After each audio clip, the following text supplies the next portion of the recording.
I was at that game, and they're starting to look unstoppable again. I mean, not even having KD out there, I think the best part, like I told him earlier, Boogie's getting in shape. He's been aggressive on both ends. They are going inside. You've never seen Golden State play like this. They're really pounding that ball inside, especially when not having KD on the team. But those Steph and Clay, they just showing that they're in rare form right now, and this team is ready for the playoffs. You can see it. I mean, Steph was Steph. Steph was spectacular, and Clay was spectacular defensively. Clay eliminated Russell Westbrook. It was Russ's worst game of the year. I mean to cut you off. I was at that game. Russ was just off. He got every shot he wanted. He got to the basket a lot. He was just off. I don't think it was too much of Clay. Okay, all right, we can disagree on the point, but Russ was, whether it was Clay. Look at that last shot, wide open. I understand that, but you want Russ to be taking threes. You want Russ. When you're guarding Russ, the goal is to keep him outside of the paint, the restricted area, and Clay was, I thought, doing, and the team defense doing a great job of that. If you're the Thunder, you almost throw this game away because Russ was so bad. Russ is not going to go 2 for 16. He's not going to score 7 points. The Warriors, it to me looked like a vintage 2016 Warriors game. Draymond's hitting threes. Steph's going crazy. Clay's getting his 20-plus, playing great defense. Now, the Boogie part's different, but, I mean, Draymond looked like the old Draymond for a night. Oh, you're going to give me these open threes? I'm not going to bang them off the side of the backboard. I'm going to knock them down. If the Warriors play like this, of course they're unbeatable. Yeah. They play like this, and without Kevin Durant, you'd blow out Oklahoma City in a very important game for OKC.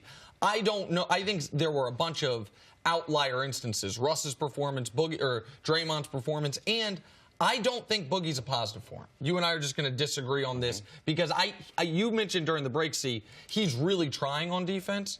He can try as hard as he wants. I don't think he can be a good defensive player.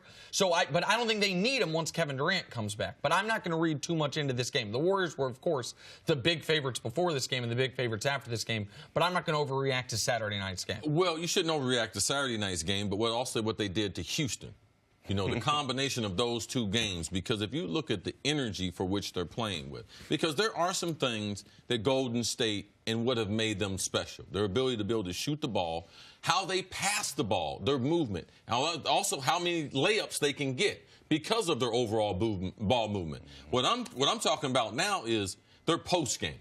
When you throw the ball into Boogie Cousins and you have all these people cutting, and you can't help on Boogie Cousins. There's no one that can play him one-on-one in the paint. So that part right there I'm encouraged about. And from a defensive standpoint, they are playing the best defense that they have played this season. So now I got an added post game in Boogie Cousins. I'm back to playing top 5 defense, which I saw when they Houston and in the OKC. So I see a lot of positive things. Couple other things as far as injury and health. You made a great point about Boogie Cousins. He's going to be in better shape at the end of this month, getting ready for the playoffs, and now these additional minutes, they only help that. He looks thinner than he had been earlier in the season. And Clay is just coming off of where they gave him 3 games rest because of his knee. He looks refreshed. So now coming down the stretch, the way they've had these injuries where Steph was injured early, all right? Draymond was injured in the middle, all right? Clay and KD kind of injuries were at the same time. Clay came back. Now KD is out. It's how you get injured and when you get injured in the NBA. And they have had a remarkable, clean, 5 years running. I mean, clean slate as far as lack of injuries that affected them, especially in the playoffs, Jenna. You mentioned, Stephen, that you feel like this team is finally rounding itself out and getting itself into place, getting ready for the playoffs. Because we talked all year long about how hard it is when you're a team like the Warriors who just win, the malaise that you suffer just from having been there and done that. You feel like they've turned a corner when we say the switch, like they've turned the switch on? Like you feel like now they are getting playoff ready where they're all on the same page? Well, they've been having the switch in their hand all season. But they haven't switched it yet. Right, because it wasn't time. Now it's time. Last 15, 20 games, you want to go into the playoffs playing well. You want to go into the playoffs playing healthy. And like he said, if the injury bug happened perfect for them because KD is the only one that hasn't had a rest this year. These are the first games he's missing, so it's perfect for them. They're going to go into the season with their closer rested. They're in trouble. The league's in trouble. It was going to take one of 2 things for the Warriors to not win the championship this year.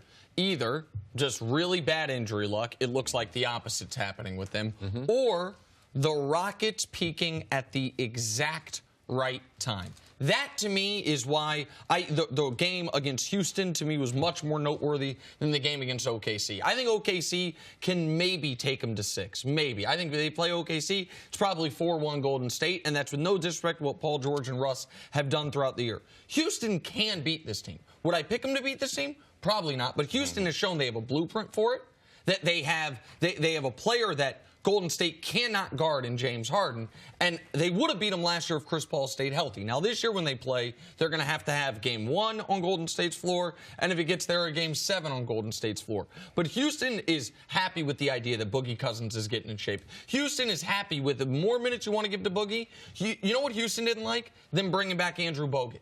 Like, that's a guy that they know what he can do for them defensively.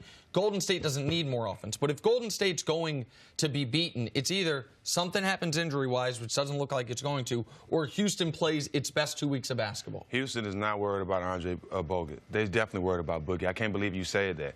Boogie is going to destroy people. He's going to take Capella completely out of the game. This series, if they get to the Rockets, this series is not going to be the same. Capella's going to get punished. He's going to get taken out of the game earlier. And you've never seen this team, a team this great that has an inside presence like Boogie. I'm telling you, playoff time come, it's going to be a trouble for a lot of I'll make teams. you a deal. I'll bet my sunglasses against one of your fancy medallions that if Rockets and Warriors play each other, that Boogie will outscore Capella and win by 20. That the Warriors are outscored when Boogie's on the court. That the Warriors are outscored when Boogie's on the court. You're trying to get you on the technical. I'm smarter than you. I'm smarter than I look. No, I will bet you win or loss. I'm not going to bet you on the numbers. Well, then you got to. You're an analytical guy. I'm the basketball guy. Chain and win both or lose. medallions against this. In the hood, we bet win or lose. We don't bet none of that. Straight street. Take that. Win or lose. Take that in your privilege education. We'll see you later on the show. Straight. Thanks for watching. Subscribe here to get the latest from the show. Also, be sure to check out more of the best clips from First Things First, or go watch a few segments from our other shows on FS1.